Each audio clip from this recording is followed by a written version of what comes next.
ॻोठ शाहनवाज़ भट्टी में घर अंदर पियल बुह खे बाहि लॻण सबबि ज़ख़्मी थियल 4 ॿारनि मां 2 ॼणा फ़ौत थी विया आहिनि। अहम ख़बर आहे तव्हांखे ॾियूं पिया। फ़ौतियुनि में आरिफ़ा भट्टी ऐं मेहदी हसन शामिल आहिनि, जॾहिं त मोहम्मद अवैस ऐं वक़ार भट्टी जो गंबट जी गिम्स अस्पताल में इलाजु हलंदड़ आहे। तव्हांखे ॿुधायूं पिया साॻियो भरिसां ॻोठ शाहनवाज़ भट्टी में घर अंदर पियल बुह खे बाहि लॻण सबबि ज़ख़्मी थियल 4 ॿारनि मां 2 ॼणा फ़ौत थी विया आहिनि।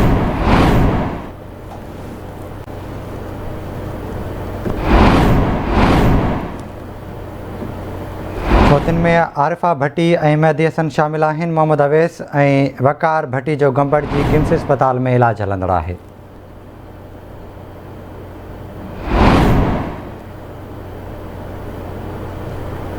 अहम ख़बर आहे अव्हांखे ॾियूं पिया साॻियूं भरिसां ॻोठ शाहनवाज़ भट्टी में घर अंदर पियल बुह खे बाहि लॻण सबबि ज़ख़्मी थियल 4 ॿारनि मां 2 ॼणा फ़ौत थी विया आहिनि।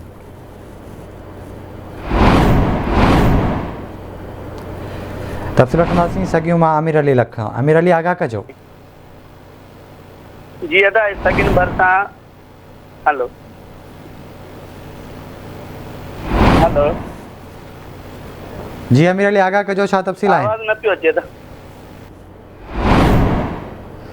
आगाह कयूं पिया साॻियूं भरिसां ॻोठ शाहनवाज़ भट्टी में घर अंदर पियल बुह खे बाहि लॻण सबबि ज़ख़्मी थियल 4 ॿारनि मां 2 ॼणा फ़ौत थी विया आहिनि। फ़ौतियुनि में आरिफ़ा भट्टी ऐं मेहदी हसन शामिल आहिनि। राब्तो कयो आहे साॻियूं में आमिर अली लख सां। आमिर अली आगाह कजो, छा तफ़सील आहे? जी अदा सगिन भरिसां ॻोठ आहे शाहनवाज़ भट्टी, जिते घर में पियल बुह खे बाहि लॻण सबबि 4 ॿार सड़ी ऐं जेके ज़ख़्मी थी पिया, शदीद ज़ख़्मी थी पिया, जिन खे वारिस खणाया हिते PPHI जी अस्पताल आहे, साॻियूं अस्पताल में बि, जितां हुनखे गंबट गिम्स अस्पताल रेफर कयो वियो हो, जिते 2 ॿार जेके आहिनि से फ़ौत थी विया। ठीकु आहे आमिर, वॾी महिरबानी अव्हांजी तफ़सील खां आगाह करण लाइ।